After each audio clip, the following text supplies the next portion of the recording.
Hello students, आप सभी का केमिस्ट्री बूस्टर अड्डा पर स्वागत है।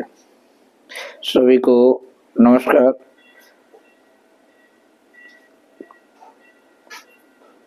कक्षा 10 विज्ञान भाग रसायन विज्ञान के पाठ 1 की चर्चा रहेगी और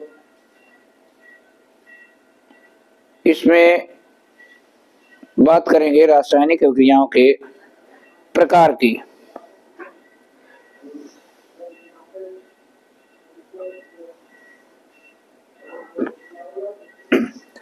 प्रत्येक वर्ष में परीक्षा में इससे प्रश्न पूछा ही जाता है। तो सबसे पहले हम बात करेंगे संयोजन अभिक्रिया की। संयोजन अभिक्रिया की बात करेंगे और एक बात और ये भी ध्यान रखनी है, कक्षा 10 जो कि एक बोर्ड का एग्जाम इसका रहता है, तो इसमें जो आपके हमारा सिलेबस में है उतना ही हमें तैयार करना चाहिए। फालतू ज्यादा याद करने की आवश्यकता नहीं रहती है, क्योंकि वो आपसे पूछा नहीं जाएगा। जो आपका कोर्स है, सिलेबस है, उसी से आपसे पूछा जाएगा। तो यहाँ पे जो अभिक्रियाएं हैं उनके प्रकार जो हैं वो हमने यहाँ पे नोट कर लिए हैं, यानी कि लिख लिए हैं। और लिख पहले से इसलिए लिए हैं क्योंकि ये आपका बोर्ड का एग्जाम रहता है, तो समय का बहुत ध्यान रखना चाहिए और समय खराब ना हो, इसलिए हमने पहले से ही इनको लिख लिया है।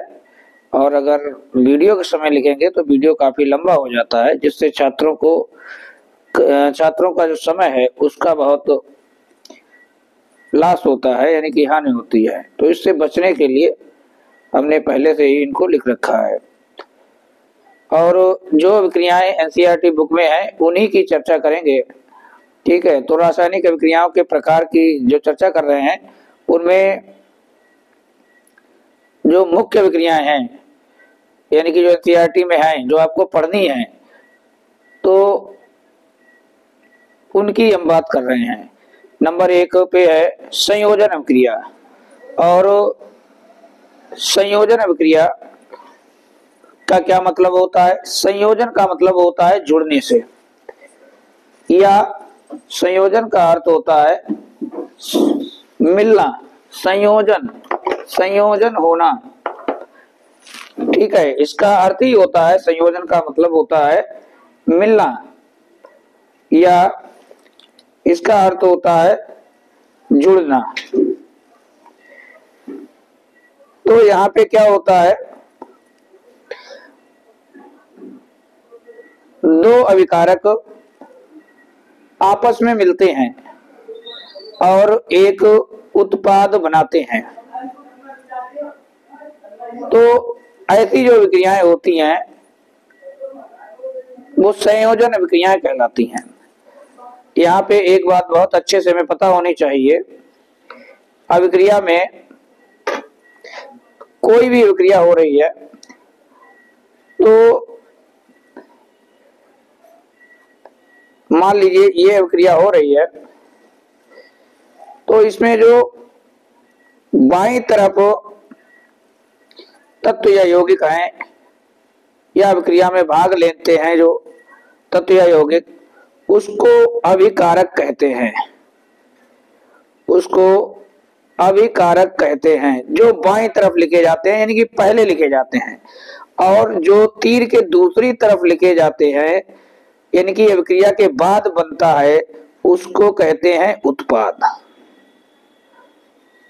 इसको कहते हैं उत्पाद। तो अभिक्रिया में हमें ये बात 1000% पता होनी चाहिए कि अभिकारक किसे कहते हैं और उत्पाद किसे कहते हैं।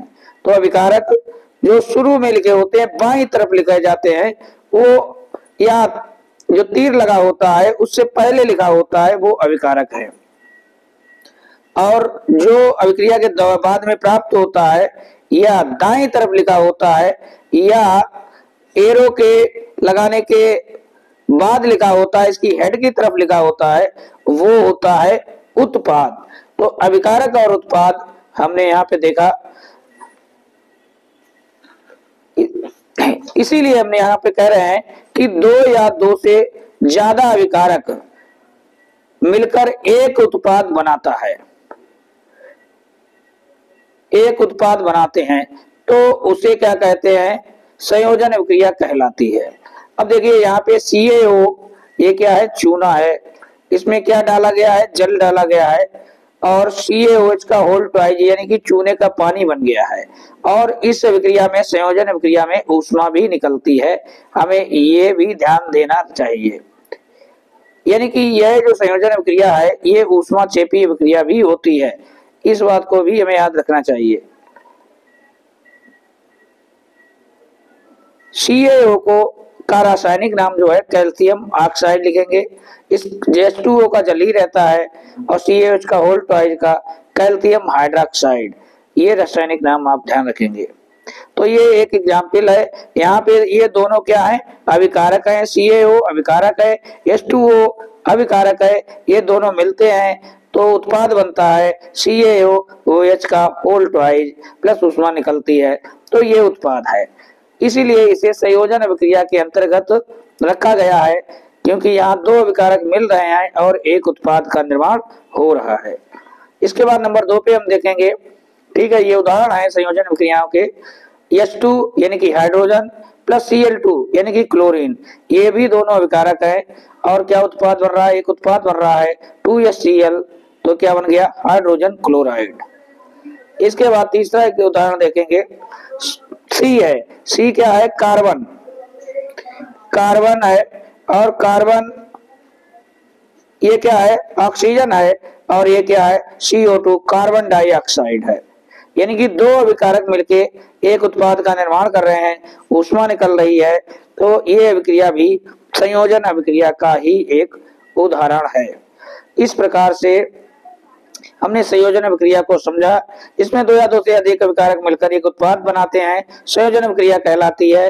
और इस प्रकार से ये एग्जाम्पल भी हमने देखे हैं, CaO plus H2O gives CaOH का होल ट्वाइज प्लस ऊष्मा, H2 plus Cl2 gives 2HCl, C plus O2 gives CO2 plus ऊष्मा। अगर आपको 2 नंबर में अभिक्रिया पूछी जाती है तो इसकी परिभाषा और एक एग्जाम्पल अवश्य देना चाहिए। अगर आप उदाहरण नहीं इसका लिखेंगे, ये समीकरण नहीं लिखेंगे, तो आपको नंबर पूरे नहीं मिलेंगे या ना के बराबर मिलेंगे, इस बात का हमें ध्यान रखना चाहिए। अब हम बात करेंगे नंबर 2 पर। नंबर 2 पर बात करेंगे संयोजन के बाद, संयोजन के बाद बात करेंगे वियोजन अभिक्रिया की। लेकिन इसको सामान्य रूप से भी हम समझ सकते हैं संयोजन को किस प्रकार से। मान लीजिए आपकी क्लास में 2 बच्चे हैं और अलग अलग सीटों पर बैठे हुए हैं, अलग अलग सीट पर बैठे हुए हैं, और अध्यापक ने उठा करके उन दोनों को पास पास बैठा दिया, तो वहां पे क्या हो गया है, मिलना हो गया है। तो यानी कि वो एक संयोजन को प्रदर्शित करेगा, ये क्रिया जो है संयोजन को प्रदर्शित कर रही है। 2 छात्र अलग अलग बैठे थे, उसको अध्यापक ने एक सीट पे बैठा दिया, तो वहां पे क्या हुआ है, संयोजन हुआ है। इस प्रकार से भी आप इसको कोरिलेट कर सकते हैं, समझ सकते हैं। चलिए अब हम बात करेंगे वियोजन की। वियोजन अभिक्रिया या वियोजन अभिक्रियाएं, नंबर 2 पे हम बात करेंगे वियोजन अभिक्रियाओं की। वियोजन अभिक्रिया लिख दें या अभिक्रियाएं लिख दें, उससे कोई प्रभाव नहीं पड़ता है, नो प्रॉब्लम, ये आप कंफ्यूजन ना पालें बिल्कुल भी। तो वियोजन अभिक्रियाएं क्या होती हैं, ऐसे समझ लीजिए, वियोजन का मतलब टूटने से होता है, अलग करने से होता है, इसका मतलब। जैसे संयोजन का अर्थ मिलना होता है, वैसे वियोजन का मतलब अलग करना होता है, अलग होना होता है। मान लीजिए क्लास में दो छात्र हैं जो एक ही सीट पे बैठे हुए हैं, पास पास बैठे हुए हैं। अध्यापक ने क्या किया, उन दोनों को अलग अलग बैठा दिया। उसने कहा कि आप उधर दो सीट पे बैठे और तुम भैया दूसरी सीट पे बैठे हो। क्या हो गया, वहां पे वियोजन हो गया, अलग अलग उठा के बैठा दिया गया। और अगर अलग अलग बैठे हो, दोनों को पास पास बैठा देंगे तो वहां पे क्या हो जाएगा, संयोजन हो जाएगा, मिला दिया जाएगा, आपस में जोड़ दिया जाता है संयोजन में। और वियोजन में दोनों जुड़े हों, पास पास बैठे हों, उनको अलग अलग कर दिया जाता है। ठीक है, तो इस बात का हमें ध्यान रखना है। तो यही हमने यहाँ पे लिखा है, वे विक्रियाएं जिनमें अभिकारक दो या दो से अधिक भागों में टूट जाता है, ठीक है, या अलग हो जाता है भी लिख सकते हैं, वियोजन अभिक्रियाएं कहलाती हैं। अब देखिए उदाहरण में CaCO3, क्या नाम है इसका, कैल्शियम कार्बोनेट। ये क्या होता है, CO2 प्लस CaO, दो भागों में टूट गया ये। तो कार्बन डाइऑक्साइड इसने बनाई, यहाँ पे हालांकि नीचे लिखना चाहिए था, जगह कम थी तो हमने ऊपर एरो लगा के लिख दिया कार्बन डाइऑक्साइड, आपको नीचे ही नोट करना चाहिए। प्लस CaO, कैल्शियम ऑक्साइड इसका नाम है। तो यहाँ पे ये यौगिक है और दो ये यौगिकों में यहाँ पे टूट गया है।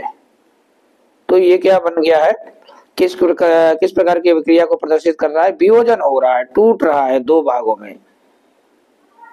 ठीक है, नंबर 2 पे ये 2HCl, HCl का मतलब हाइड्रोक्लोरिक अम्ल, ये भी H2 प्लस Cl2 हाइड्रोजन और क्लोरीन में टूट रहा है। तो इसका मतलब क्या हुआ कि यहाँ पे ये एक यौगिक था, एक ही तो देख रहे हैं 2HCl, और यहाँ दो भागों में लिखा गया है, तो ये टूट के दो भाग बन गए इसके। तो ये क्या हो रहा है, वियोजन हो रहा है। यहाँ पे NaCl, तो ये Na प्लस और Cl माइनस में टूट जाता है। ठीक है, यहाँ भी एक यौगिक है और ये दो तत्वों में टूट गया, Na प्लस आयनों में टूट गया और प्लस Cl माइनस इसमें टूट गया। तो ये भी वियोजन अभिक्रिया के ही उदाहरण है। तो वियोजन अभिक्रिया हम समझ गए हैं, ऐसी विक्रियाएं जो दो भागों में टूट जाती हैं वो क्या कहलाती हैं, वियोजन अभिक्रियाएं कहलाती हैं। शुरू में हम देख रहे हैं तीनों में एक ही एक यौगिक है, लेकिन बाद में हमें दो भागों में बटे हुए यौगिक दिखाई दे रहे हैं। तो इसीलिए यहाँ पे क्या हो रहा है, वियोजन हो रहा है। क्या हो रहा है, वियोजन हो रहा है। तो वियोजन अभिक्रियाओं के बारे में हमने पढ़ लिया है और संयोजन अभिक्रियाओं के बारे में पढ़ लिया है। अब हम बात करेंगे संयोजन और वियोजन अभिक्रियाओं में किसकी बात करेंगे, अंतर की बात कर लेते हैं। ठीक है, किसकी बात करेंगे, अंतर की बात कर लेते हैं। तो हमारी ये अभिक्रियाएं दोनों की दोनों क्या हो जाएंगी, बिल्कुल स्पष्ट हो जाएंगी, समझ में हमें आ चुकी हैं। तो यहाँ पे हमने देखा लिखा है संयोजन और वियोजन अभिक्रियाओं में अंतर। संयोजन अभिक्रिया, यहाँ पे पूरी बात लिख लेंगे आप लोग, संयोजन अभिक्रिया, और इधर क्या लिखेंगे, वियोजन अभिक्रिया। संयोजन अभिक्रिया में क्या होता है, संयोजन अभिक्रिया में क्या होता है, मिलना होता है, संयोजन होता है, जुड़ना होता है। कैसे, यहाँ पे आपको लिखना है, इसमें दो अभिकारक मिलकर के क्या बनाते हैं, एक उत्पाद बनाते हैं, तो वहां पे संयोजन अभिक्रिया होती है। या संयोजन अभिक्रिया की इसमें आप क्या लिख दें, परिभाषा लिख दें, तब भी पहला पॉइंट बन जाएगा।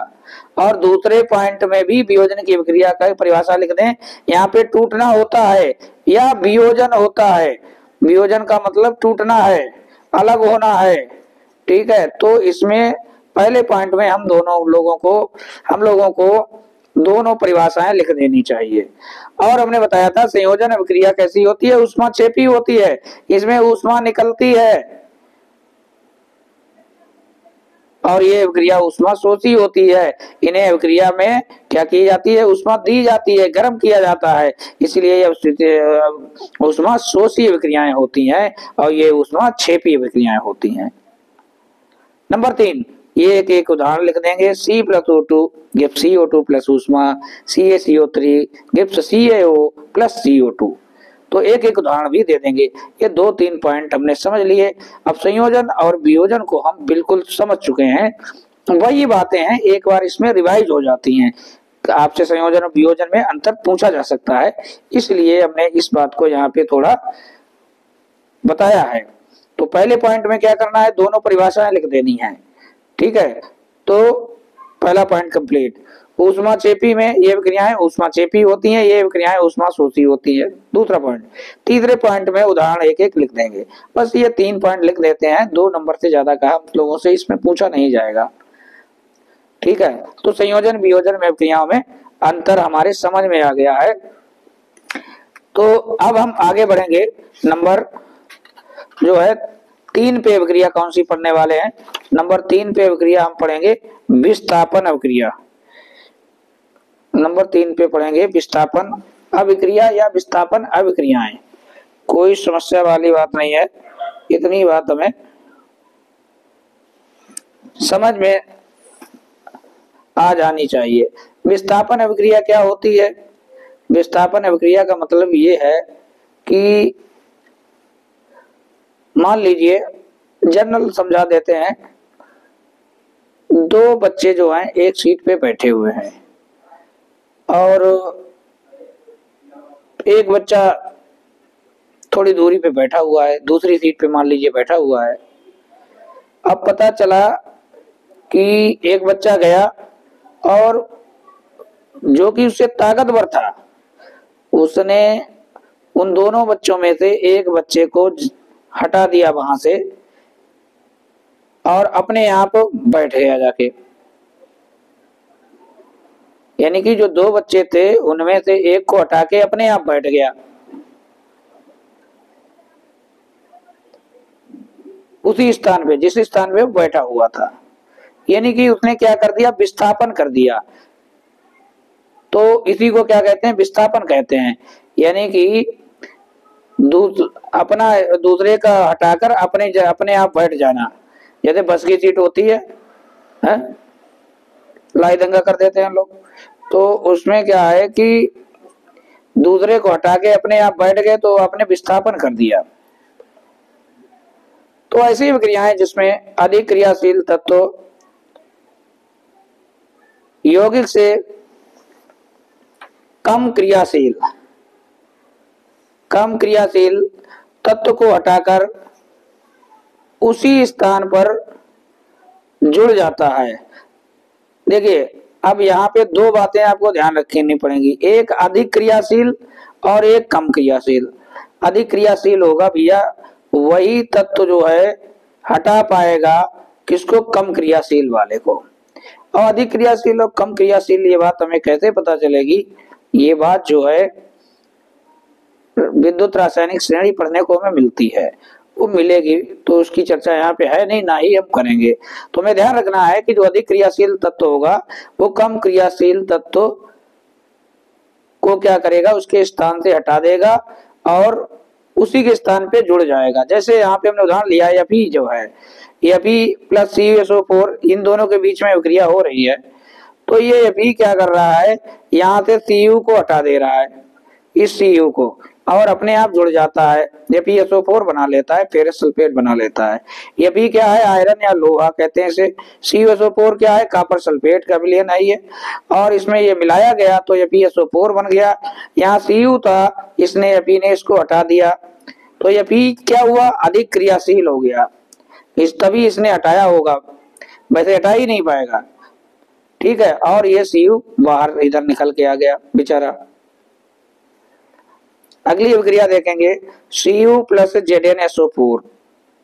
तो अब देखिए Zn जो होता है अधिक अभिक्रियाशील होता है, और यहाँ पे Cu के साथ क्या इसको हटा पाएगा, नहीं हटा पाएगा, इसीलिए हमने यहाँ लिख दिया कोई अभिक्रिया नहीं होगी। Zn प्लस HCl 2HCl, तो जिंक है, Zn क्या है, ये जिंक है,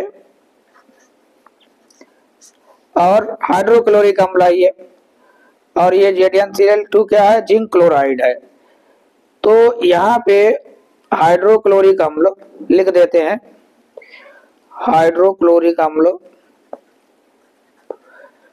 हाइड्रोक्लोरिक अम्ल,